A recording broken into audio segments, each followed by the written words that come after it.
చాలా మంది పిల్లలేక బాధపడే వాళ్ళు న్యాచురల్ గా ప్రెగ్నెన్సీ అవ్వాలి, ఎక్సర్సైజ్ చేయాలా, లేదంటే ఎప్పుడు కలవాలి, ఎన్నో రకాల డౌట్స్ ఉంటాయి. సో నేను మీకు ఈ అన్ని టిప్స్ చెప్తాను.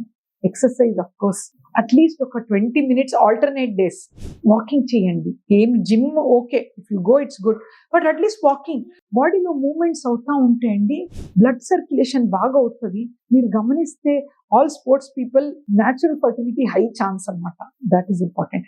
థర్డ్ ఏంటంటే చాలా మంది న్యాచురల్ కావాలంటే ఎప్పుడు కలవాలి, ఎప్పుడు ఓవ్యులేషన్ అవుతుందని చాలా అడుగుతారు. దీని గురించి కూడా చెప్తా. సో ఇది గర్భాశయం లేడీస్ కి, ఇది భూమి అన్నమాట.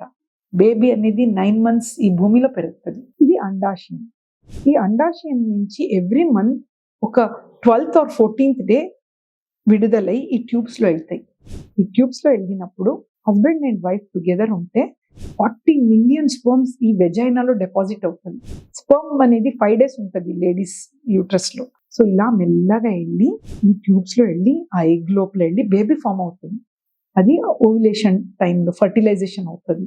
దాని తర్వాత 5-6 days లో వచ్చి అతుక్కుంటుంది గర్భాశయంలో. అతుక్కుని 9 months పెరిగి డెలివరీ అవుతుంది. సో ఇప్పుడు ఈ అండాలు విడుదల అయ్యేది యూజువలీ 12th డే అన్నమాట.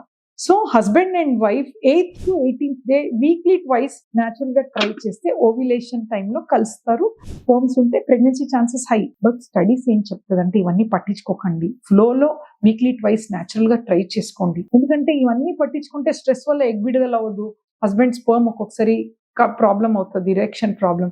సో ఫ్లోలో హ్యాపీగా హెల్తీగా వీక్లీ ట్వైస్ ట్రై చేసుకోండి. దట్ ఈస్ ద బెస్ట్ అన్నమాట. Thank you.